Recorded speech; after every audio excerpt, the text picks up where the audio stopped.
할렐루야. 우리 함께 인사합시다. 빛 대신 예수님을 맞이합시다. 다시 한번 참빛 대신 예수님을 전합시다. 다시 한번 참빛 대신 예수님을 전합시다. 아멘. 요즘 우리나라가 전국적으로 촛불 대행진을 이렇게 하고 있습니다.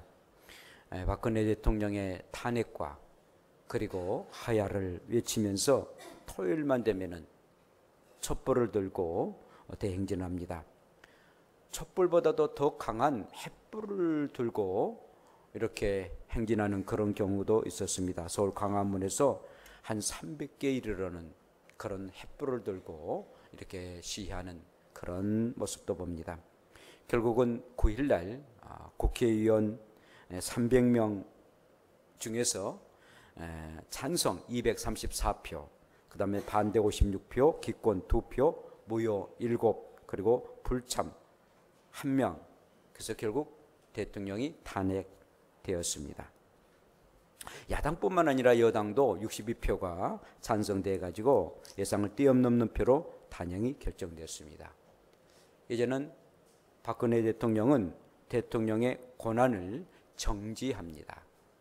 정지되고 황교안 국무총리가 대통령 권한 대행을 이르게 될 것입니다. 이제 탄핵의 그 결정은 우리가 알다시피 바로 헌법재판소로 가게 됩니다. 9명인데 9개월 동안 9개월 안으로 헌법재판관이 재판을 하게 될 것입니다.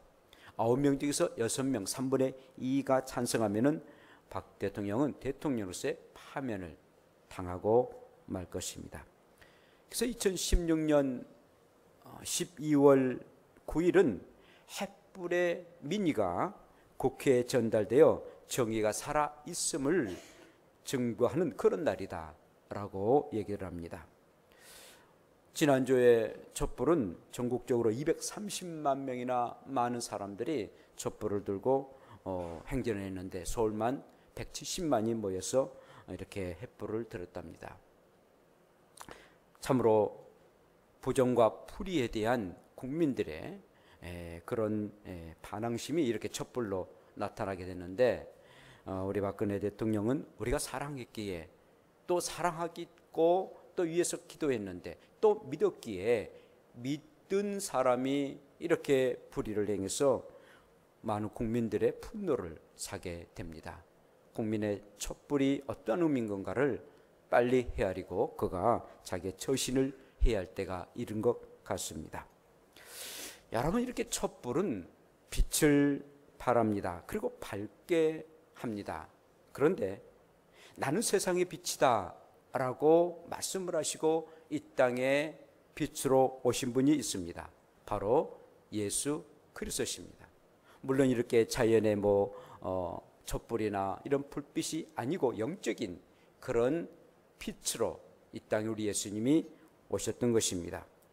예수님은 이 땅에 빛으로 오셨습니다.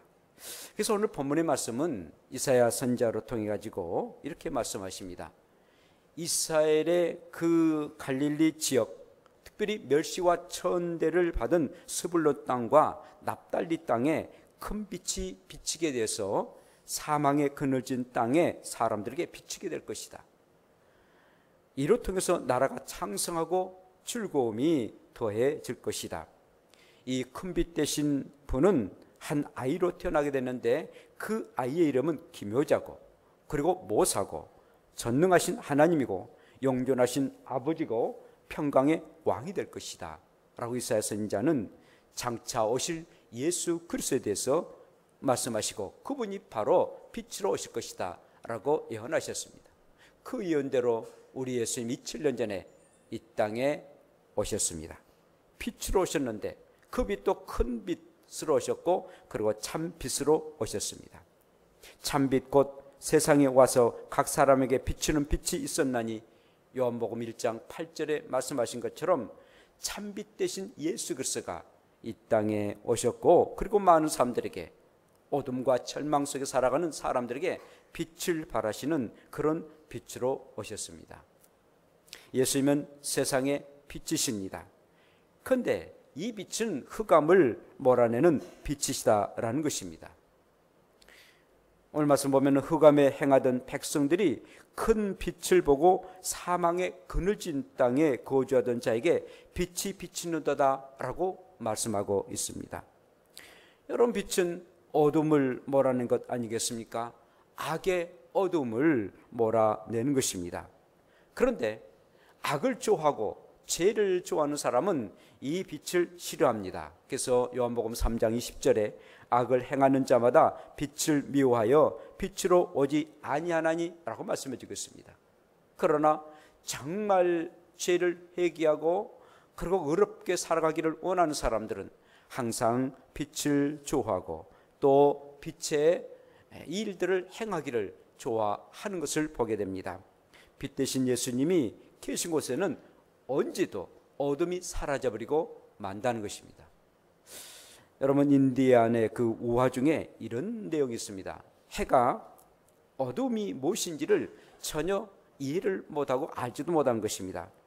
그래서 이 별이요, 이 해를 데리고 아주 캄캄한 그런 굴에 들어가게 됩니다. 과연 어둠이 무엇인가를 보여주고 싶었던 그런 별이었습니다. 그런데 그 굴에 해가 들어가자마자 어둠이 사라져버리고 말았다는 것입니다. 결국은 별은 해에게 어둠이 무엇인가를 말해주지 못했다라는 것입니다. 예수 그리스도가 계신 것은 언제나 빛이 임하게 됩니다. 빛이 있게 되면은 결탄코 어둠이 존재할 수가 없다라는 것입니다. 죄의 어두움, 질병의 어두움, 마음의 근심과 걱정의 어두움들이 다 사라져 버리고 마는 것입니다. 특별히 인간에게 가장 어둠과 흑암의 권세인 이 사망까지도 다 사라지도록 말게 하는 것이 빛의 역할이고 우리 주님의 역할인 것입니다. 사랑하는 성도 여러분, 빛 대신 예수 그리스도, 흑암과 권세가 늘 난무하는 이 세상, 죄와 사망의 늘 권세가 난무하는 이 세상, 빛 대신 예수 그리스도가 비춰져서 다 사라지는 역사가 임하기를 원합니다. 예수님은 변방까지 비치는 빛이 되셨습니다. 이스라엘의 스불론과 납달리 땅이 멸시를 당하게 하셨더니 후에는 해변길과 요단 저쪽 이방의 갈릴리를 영화롭게 하셨느니라 라고 말씀하고 있습니다. 여러분, 이 스불론과 이 납달리 땅은요, 이스라엘의 그 갈릴리 이 북쪽에 위치하고 있습니다. 그런데 이 땅은 이방 나라와 접근된 그런 나라입니다. 아주 변방의 취급을 당하고 있었던 그런 나라입니다. 그래서 이방의 갈릴리라고 부르게 됐습니다. 항상 같은 유대 사람들에게도 멸시와 천대를 받았던 이 납달리와 스불론 땅입니다. 또 이방 사람들이 좀만 틈만 나면은 그들을 침략당하는 그런 곳이 바로 이 스불론과 납달리 땅이었습니다. 그런데 빛 대신 예수 그리스도가 이 땅에 오셔서 절망과 좌절 속에 또 사망의 그 삶을 살아가는 스불론과 납달리 사람들에게 빛이 임하게 되고, 그리고 그들은 이제는 선민이 되고 하나님의 자녀답게 살아가는 그런 복된 그 지역이 될 것이다 라고 예언하셨습니다. 그래서 결국은 이 스불론과 납달리 땅에 변방에 이르는 그곳에서 예수 그리스도의 빛이 임하여서 참으로 요즘은 아름다운 그런 지역이 되었던 것을 보게 됩니다. 하나님께서는 참으로 빛 대신 예수 그리스도를 보내셔서 결국은 편방에 살아가는 사람들을 보호하시고 그리고 지키시고 그리고 그들을 하나님의 백성으로 삼게 되셨습니다. 여러분, 저희 나라, 우리 대한민국, 아시아의 편방 아니겠습니까? 북쪽으로는 러시아와 그리고 또한 중국에 붙어있는 편방 국가입니다. 이 한반도가 참으로 편방에 있습니다. 뿐만 아니라 이 한반도는 남북으로 나눠져 있으니 얼마나 비극적인 그런 나라이겠습니까? 그래서 서양 사람들은 또 뭐 아프리카나 이런 남미나 북미의 사람들은 전혀 이 우리의 대한민국을 알지 못합니다. 일본은 전쟁이 일으키기 때문에 알지만은 또 중국은 나라가 크고 러시아는 미소 나라에서 알지만은 그러나 변방에 붙어 있는 우리나라를 전혀 기억하지 못하는 그런 나라였습니다. 그런데 130년 전에 복음이 들어오고 예수 그리스도의 복음이 저 참으로 변방인 우리나라에 비치게 되었습니다. 지금은요, 이 우리의 아시아와 이 남미, 북미, 그 아메리카에 그 있는 태평양의 가장 환태평양 시대가 되고 그 중심의 국가가 되었지 않습니까? 배와 항공이 이제 가는데 가장 거점이 되는 그런 나라가 됐습니다. 하나님의 은혜 아니겠습니까?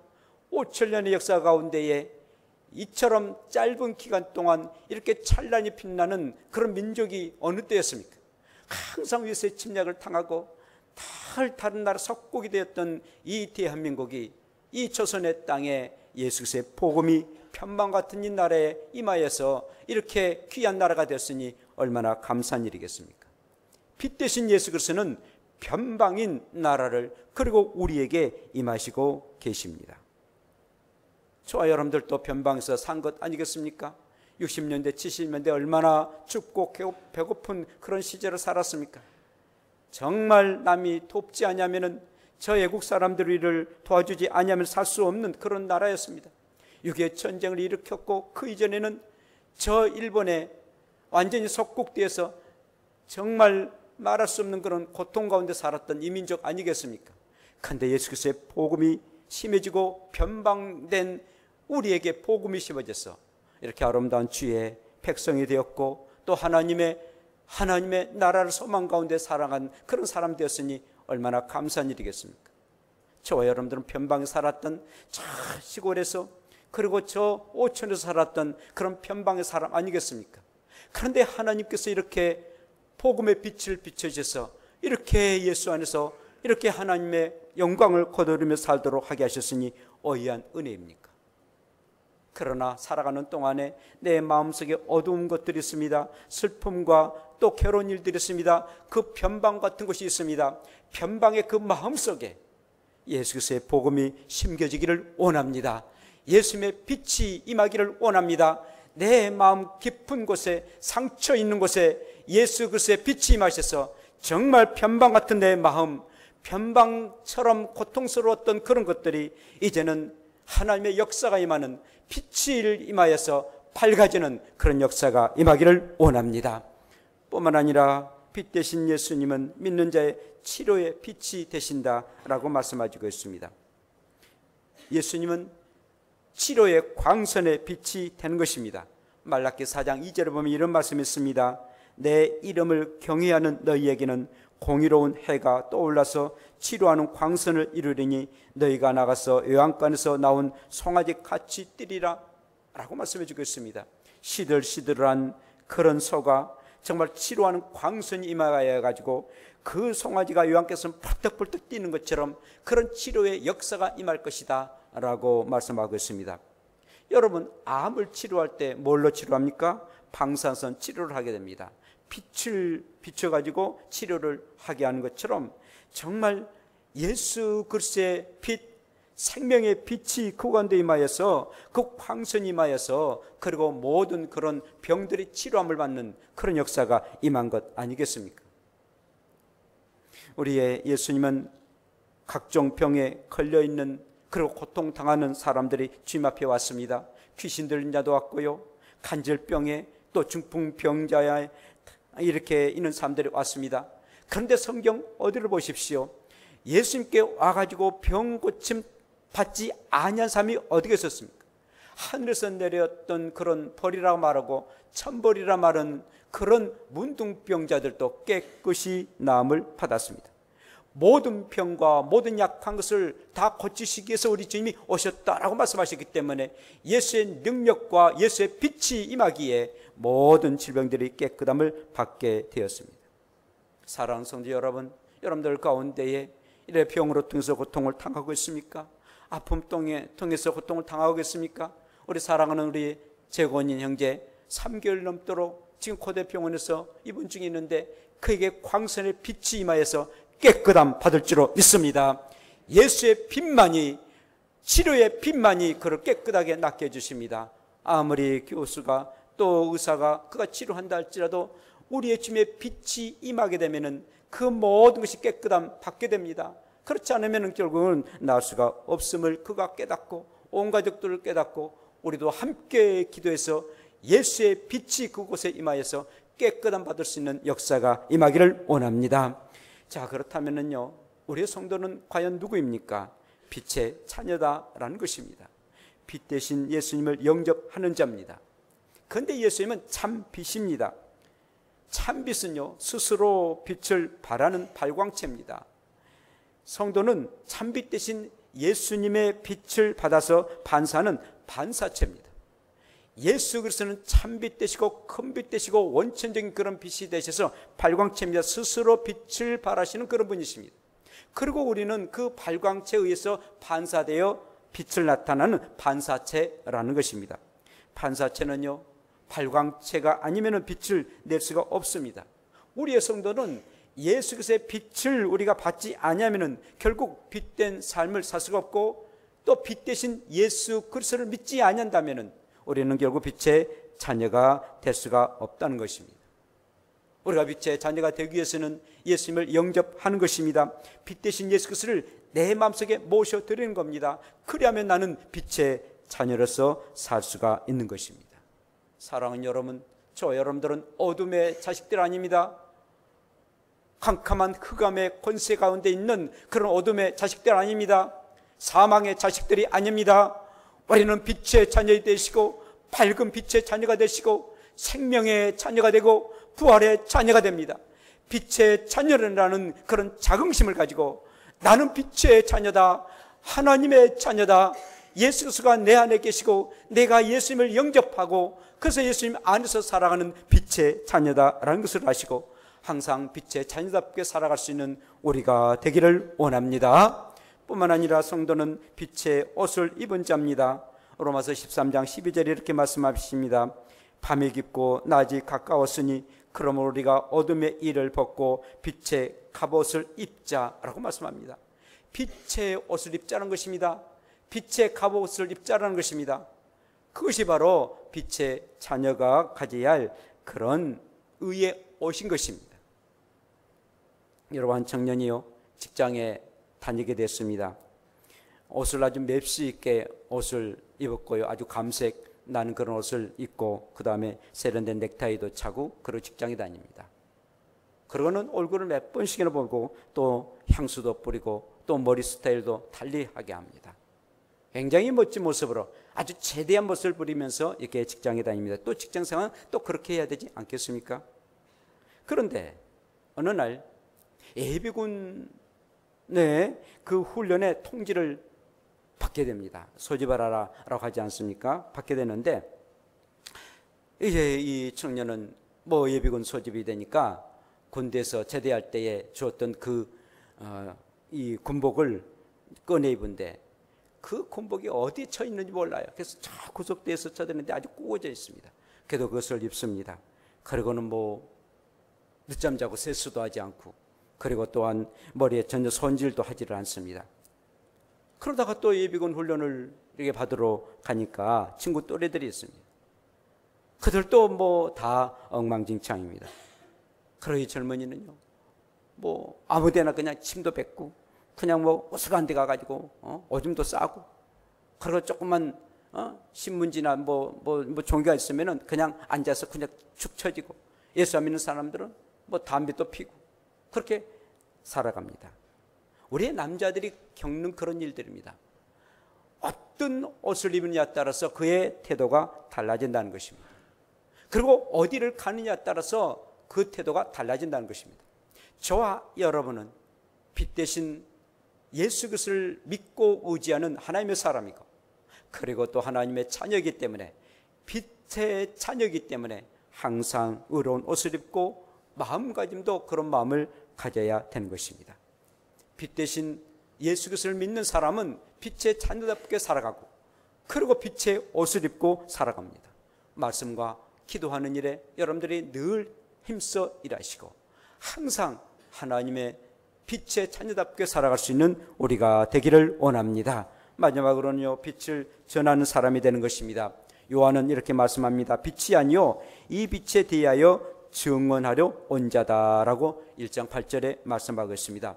빛은 바로 예수 그리스도이고 나는 그 빛을 증거하는 사람이다라는 겁니다. 여러분, 하나님께서는 우리를 선택하여 주시는데 우리를 택하신 이유가 무엇입니까? 빛을 선포하기 위함인 것입니다. 베드로전서 2장 9절에 너희는 택하신 족속이요 왕같은 제사장이요 거룩한 나라요 그의 소유된 백성이니 이는 너희를 어두운 데서 불러내어 그의 귀한 빛에 들어가게 하신 이의 아름다운 덕을 선포하게 하려 하십니다 라고 말씀해 주고 있습니다. 귀한 빛에 들어가도록 너희들을 선택했다라고 말씀해 주겠습니다. 그를 선택한 이유가 무엇이냐? 너희가 복음을 전하기 위해서, 아름다운 덕을 선포하기 위해서, 예수 그리스도의 복음을 전하기 위해서 내가 너희를 택하였다. 그리고 빛의 자녀로 살았다. 귀한 빛에 들어가게 하셨다라고 말씀하고 있습니다. 여러분, 해와 달과 별들이 빛을 발하지 아니한다면 그게 무슨 의미가 있습니까? 우리의 성도들이, 빛의 자녀들이 빛을 발하지 아니한다면 존재의 가치가 전혀 없다는 것입니다. 그런데 그 빛은 바로 예수 그리스도의 빛을 말하고 있는데, 예수 그리스도의 복음을 전하는 것, 예수님께서 우리에게 원하신 것을 전하는 것, 이것이 바로 우리가 감당할 일이다라는 겁니다. 이제 성탄절이 얼마 남지 않았습니다. 참빛 되신 예수님의 탄생일입니다. 생일날입니다. 온 인류의 사람들이 예수 그리스도가 이 땅에 오셨다, 참으로 기쁘다, 구주 오셨네, 그분의 생일을 맞이하게 됩니다. 우리가 이제 이번 예수님의 성탄절에 우리가 가장 귀한 선물이 무엇일까요? 생일 때 보면은 여러분들의 친구의 생일이나 또 부모님이나 자녀들의 생일 때 작은 정성을 모아가지고 선물한 것 아니겠습니까? 가장 귀한 선물이 어떤 거겠습니까? 바로 한 생명, 한 영혼을 주님 앞에 인도하는 일 아니겠습니까? 한 생명을 주님 앞에 데려오는 것, 그리고 참빛 되신 예수 그리스도를 영접하고 그도 하나님의 자녀가 되고 빛의 자녀가 되도록 하게 하는 것, 이것보다도 더 귀한 일이 어디가 있고 이보다 더 귀한 선물이 어디가 있겠습니까? 이번에는 성탄절이 주일날이더라고요. 25일 날, 그날 이렇게 예배하고 그리고 성가대 우리 칸탄타 지금 열심히 준비하고 있습니다. 그리고 오후에는 이제 주일학교나 중고등부 또 청년대학부 또 뭐 셀, 그 다음에 기간별 또 이렇게 몸 찬양 함께 하나님 앞에 찬양의 시간을 갖게 될 것입니다. 아주 멋지고 아름답고 그리고 참 귀한 그런 성탄절이 되게 될 것입니다. 우리가 항상 우리의 신앙이 실천한 것 늘 기억하지 않습니까? 우리가 늘 1년에 1명 이상 전도를 하자. 이제까지 하지 못했다면은 정말 이번에 한번 성탄절에 예수님께 가장 귀한 선물 1명이라도 드리고 싶은 마음 없으십니까? 오늘 말씀을 우리가 마음에 새기고 빛 대신 예수 그리스도, 나는 예수님의 빛을 받아서 빛의 자녀로서 빛의 나라인 영원한 하나님 나라에 들어가지만 그 빛을 발하지 못하고 또 그 빛을 영접하지 못해서 어둠의 나라 지옥에 간다면 그것보다 더 불행한 일이 어디가 있겠습니까? 빛의 자녀다면 아직도 빛을 알지 못한 사람에게 빛을 발하는 것, 이것이 우리의 의무 아니겠습니까? 이를 잘 감당하는 저 여러분들 대회에 있어서 이번 성탄절은 가장 의미 있고 우리 예수님을 한박 웃도록 하게 하시는 성탄절 되도록 한 사람 한 사람 기도하시고 데려가서 이 자리가 성탄의 가장 기쁨의 자리가 되기를 원합니다. 그런 자의 주의 은혜가 충만하게 임할 줄로 믿습니다. 기도합시다.